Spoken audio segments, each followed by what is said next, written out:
Hey guys, this is Ricky from Data Mastery. Welcome to our channel. In today's video, we are going to do something very exciting. I'm sure you all know what ChatGPT is because everyone knows about AI or Gen AI because of ChatGPT. In today's video, we are going to access ChatGPT in Snowflake. ChatGPT is a web application which is powered by OpenAI, and we are going to interact with OpenAI directly using the API key. And from there, you can access their large language models like GPT-4 or GPT o1 or Mini. So all the models which are available right now, you can access that using API as well. Before we start setting up things on the Snowflake side, we need to go to the OpenAI portal. So you need to log into platform.openai.com and create a new account if you don't have one. And you can create the account for free. So once you create the account, you need to set up a couple of things. You need to set up a project. There is also a default project that you can use, but it is always advisable to just create a separate project, and within that project you can create your API keys that you're going to use with the Snowflake.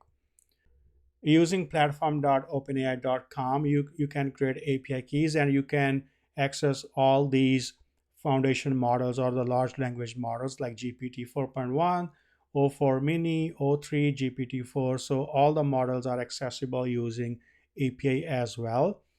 So what you need to do is you need to log in, and from there you need to create a project. So I have created a project called Snowflake, but what you can do is you can just go to the manage projects and you can click on create and just give it a project name.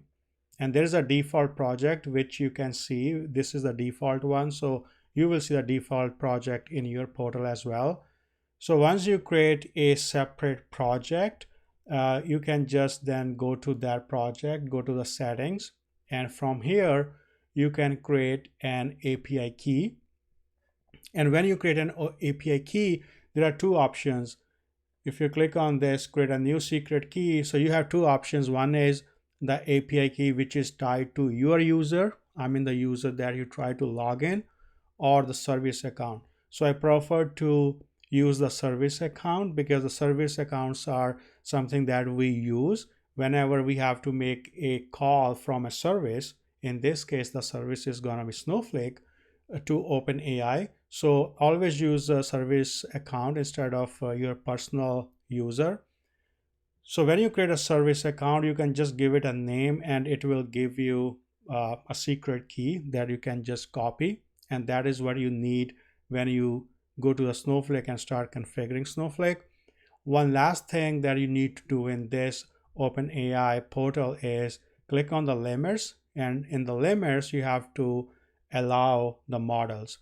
So if you click on edit, you can see that you have a list of models which are supported, and you can just pick whatever models that you want to allow to be accessed from Snowflake. So for this demo, I have selected only GPT-4. So I'm just going to keep that. So that's all you need. And one last thing, just make sure that for your API key, you have all the permissions. So if you have restricted permissions, then you will not be able to make a call from Snowflake. So just a quick recap on the OpenAI. Set up an account, go to the platform.openai.com, create a new project, create a service account API key, and for the models, grant access to the GPT-4 model. So once you're done with that and you have your secret key, you go to Snowflake. And what we are going to do with Snowflake is we're going to set up OpenAI access. Now the process that I'm going to do with this is similar to access any other API as well, any other external API. So right now our use case is OpenAI, but you can just access any other API, any other third-party API as well from Snowflake using these steps. So first thing that you need to do is to create a secret. So the secret is gonna something which will store your key that we just created. So you can provide a type which is a generic string, and the secret string is this key which I just copied over from my OpenAI portal. So you can create this secret, and make sure that if you're following my previous videos, you have to select a database and a schema and also a warehouse, which is compute WH, and which is the default warehouse anyway. So once you create a secret, the next thing that you need to do is to open the network rule. Now Snowflake works in its own environment and it does not have any access to the external third-party applications by default. So access to any public internet is not enabled by default. So that's why you need to create a network rule, and the mode is egress, because you are going to initiate a request from Snowflake to OpenAI. So the mode is egress, and the type is host port, and the value list is api.openai.com. So this is the host name which we access in order to access the models. So create this network rule, and once you create the network rule, the next thing that you need to do is to create an external access integration. So we have a secret, and we also opened a network rule to access api.openai.com. So now you have to put both of these things together and create an external access integration. So this is the syntax: create or replace external access integration. This is the name of the integration. And then you have to specify allowed network rules. Now you can allow multiple network rules as part of this integration. Right, so I just have one network rule, so I'm just going to allow that. And then I'm going to allow authentication secret, which is the secret for my OpenAI. Now, one thing that you need to take a note is that if you are using Snowflake trial account, which I'm also using, you won't be able to create an external access integration. So what you need to do in that case, you have to put your credit card information. You have to go to the billings, and there you have to put your credit card information. So once you have your credit card information, then Snowflake will allow you to create external access integration. So we have all the basics covered up. So we have a secret setup, and we have network rule setup, and we have access integration setup. The last thing that you need to do is to create a user defined function. So create a UDF. So this is the syntax of UDF, create or replace function. This is the name of the function, and we are going to pass prompt as input parameter. So prompt is going to be a string which we will pass as parameter to this function, and this is going to return us a string which is going to be the response that we will get from GPT-4 model. And here you have to specify the language, which is Python. Runtime version is 3.9. Handler, this is the name of the function that you're going to define. Get response. Then you have to provide the external access integration and the secrets. Secret is something which we created earlier. And for the packages, you have to specify whatever packages that you want in your Python code. So since we are going to call OpenAI, we need OpenAI package. Now notice how Snowflake makes it so easy to create something like a serverless function within Snowflake. So consider it like deploying a Lambda function or Azure function. You can just specify the language, the runtime version, whatever packages that you need, and then you can define the code. So this is super easy. This is kind of your own little microservice which Snowflake allows you to create very easily, and then you can just put in your whatever code or the business logic that you want to put in the function. So I have this function definition. What it's going to do is It's going to create an instance of OpenAI and provide API key as the parameter. And then I'm going to access my ChatGPT model, which is GPT-4. And for the messages, this is by the way, this is how GPT-4 accepts the input request to be. So you have to make sure that the format of this request is correct. So the role is going to be user and content is going to be the prompt, which we will pass when we call the function. And then it's going to return you the response that it gets from GPT-4 model. So you just go ahead and create this function.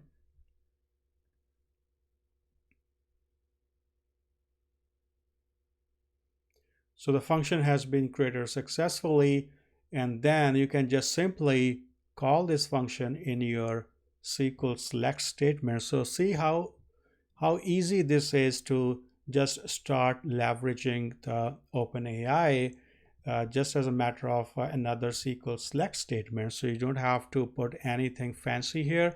You can just use this function in your SQL select statement, pass the string as the prompt, which is going to be the input parameter for this function, and then just run this.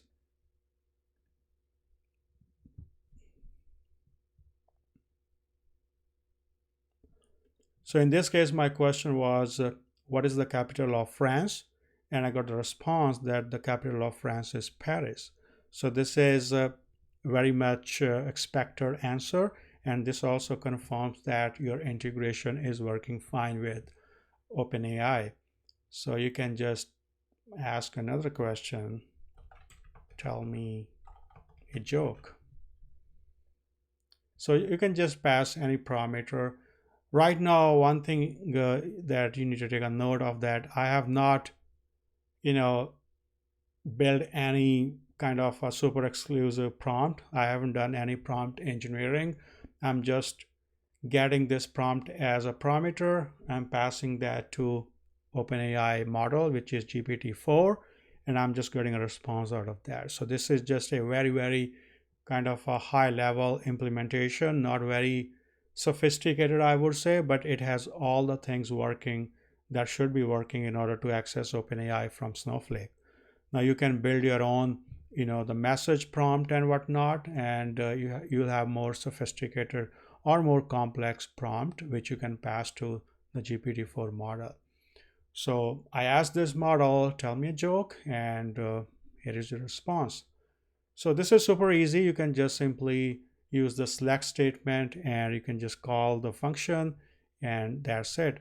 By the way, this string as response is something that you can see here, which is basically renaming the column when the response is going to be printed. So if you just remove this thing and then run the select statement again, there won't be any change in the response, but you can see that here the column name is something like weird. So in order to make it more readable, you can just put this as response, which means that your column name will be renamed to response. So here it is. So that's all about how you can integrate OpenAI with Snowflake. And if you want to leverage any other API, you have to just follow the similar process that I have explained, and you'll be able to access that third-party application or third-party API.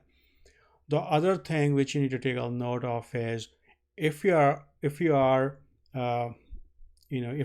let's say, AWS or Azure based the foundation model provider like either Amazon Bedrock or Azure OpenAI, and you also have a Snowflake in your organization, then you can set up a private link. And for the private link, let's say you have Azure OpenAI, which is restricted behind Azure APIM, which is API management service by Azure. So then you have to, instead of api.openai.com, you will be hitting your API endpoint, and the API endpoint will take your request to your backend OpenAI models endpoint.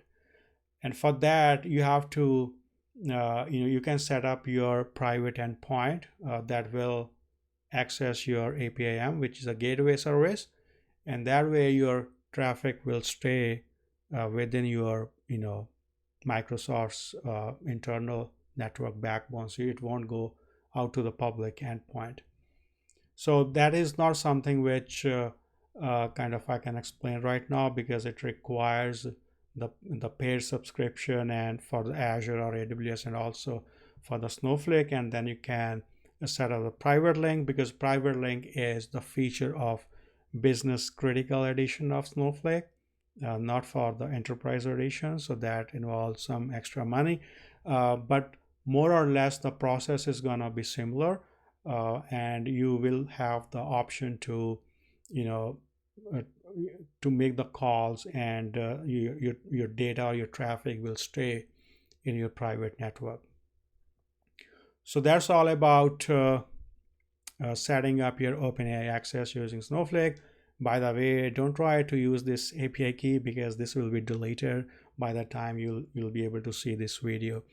And I hope you like this. If you have any question around this, or if you have any question around how you can integrate your, let's say, Azure APIM or AWS API Gateway with Snowflake over the private link using private endpoint, uh, ask your question in the comments. I'll be more than happy to uh, provide you the answers, and also we'll be happy to provide you the end-to-end solution as well.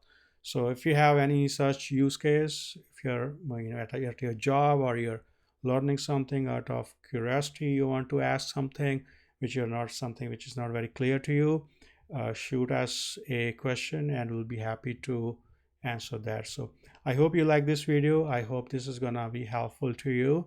So do subscribe to our channel if you haven't done. Do hit that thumbs up and the notification icon as well, so that you will get notified as soon as we post new videos. Thanks for watching, and stay tuned for more videos.